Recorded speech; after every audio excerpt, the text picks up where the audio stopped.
Yes, just as it is on your ID card or birth certificate, that's the way you have to put it on the registration form. And that will help you as well as help the scorers and help us to ensure that your name is part of the magazine next year. Just before this program, we were chatting, myself and my producer, and he was bringing to my attention the columns are pretty small. So my producer, this might be interesting for the teams, he was suggesting that we use a pen with a very fine nib, okay, so you can get the letters legibly in and write it in block letters, of course. Last year we had a few instances of one person playing or allegedly playing for more than one team or appearing on the list of another team, for example. How is the softball league looking at that in 2012? Well, we have more resources this time around, and we'll be very, very careful with that. We urging teams to ensure that the composition of the team, they check with these players before fixing their name to the list, just to ensure that you have the correct player, the players are with you, and they're not on any other list. And a lot of teams have been disqualified through last year for the same purpose. We're urging you not to attempt that, because we will be very, very strict on these things, regardless of where you are, what game it is. We're urging you not to do those things. Those are dishonest acts, and that doesn't belong in. But what's the penalty like? Disqualification, of course. Even if it's someone for the final? That's right, disqualification. Are there any other stringent rules that we'll have? I understand there's a strategic timeout. Yes, that'll be done. That'll be done, and it's done in the IPL and other big tournaments, where teams can have the opportunity to get together and talk about their strategies during the coming period of play. It's about 3 minutes, so it's a lot of time for you to get your act together. And last year we were coming down discussing. I just want to refresh the audience's minds. We were talking about if the teams tie.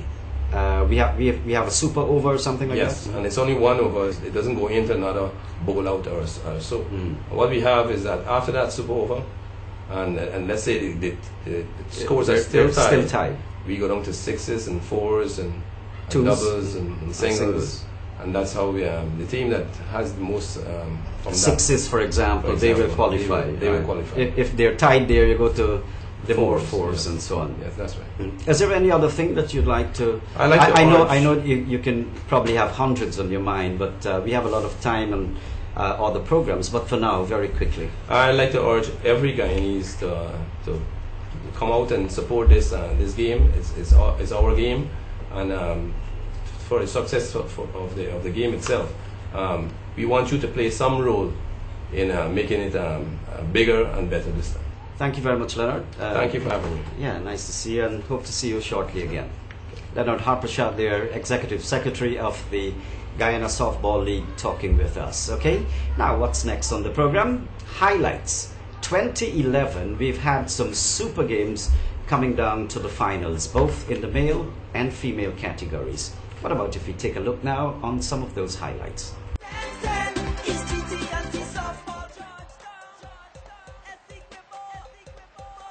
Through the covers, beautiful shot, straight over the ropes. Out to the top draw.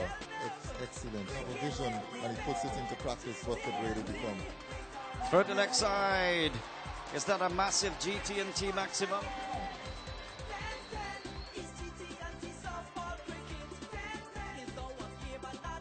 Straighter delivery, driven down towards long on.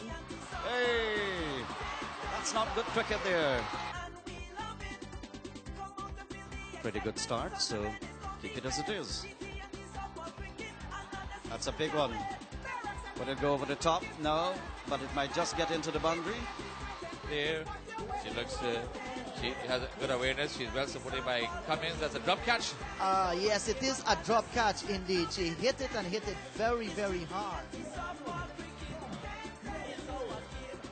A chance here, a stumping, and we await the umpire. She walks away. That was a brilliant stumping by the keeper.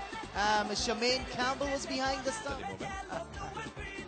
Huge hit, that's gone for GT&T massive. bullpen batswoman.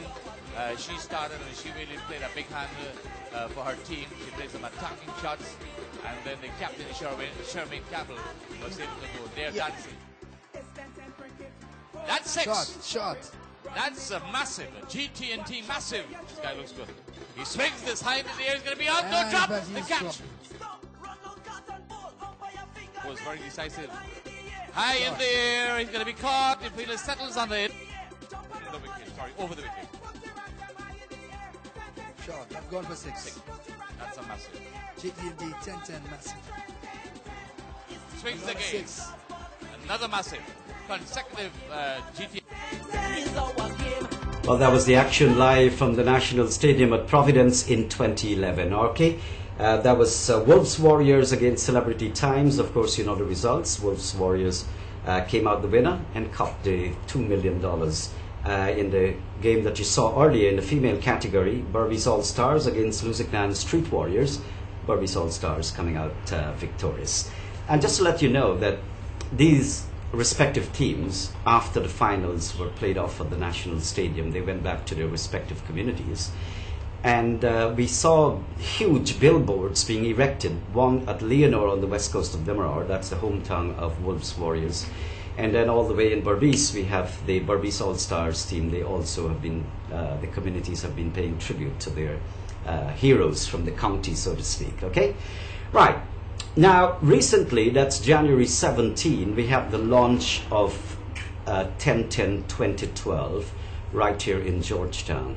Well, let me tell you, Bluey Max, our producer for the program, bumped into the captain of the Berbice All-Stars. Her name is Melanie Henry, and he had a very interesting conversation with her. Take a listen. Different in terms of gender that will be participating in the 2012 GT&T 10-10 softball competition.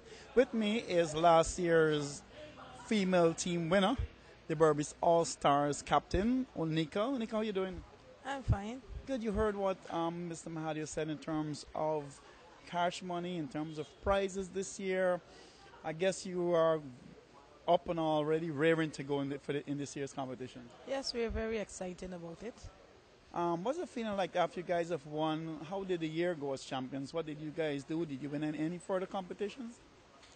Well, since then we haven't been playing together, but we're looking forward to play together as a team for the Berbice.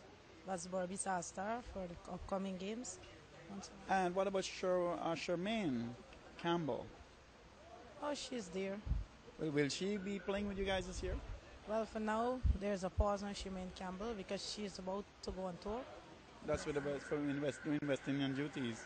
Yes, that's right. Great. Now, in terms of preparation, you now have to go get your team together, getting start training. When will this happen? Because we more than likely want to come and visit you guys while you're in training.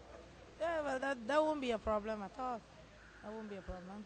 When you went back to Berbice, what was the support like and the feeling from your friends and family? Oh man, it was great. It was great because it was a dream come to light for us young females, and I hope that it will continue to help us to motivate young players or young female to come out and to support and be a part of the game, and not only be a part of the game, but they may be able to meet people as well who they have never met. So is there a big billboard thrown up with you guys on it in Berbice? Yes, there is a big billboard. No, there is a big billboard. There is. And how do you feel every time you pass the board, you see you and the team with a big trophy and stuff like that?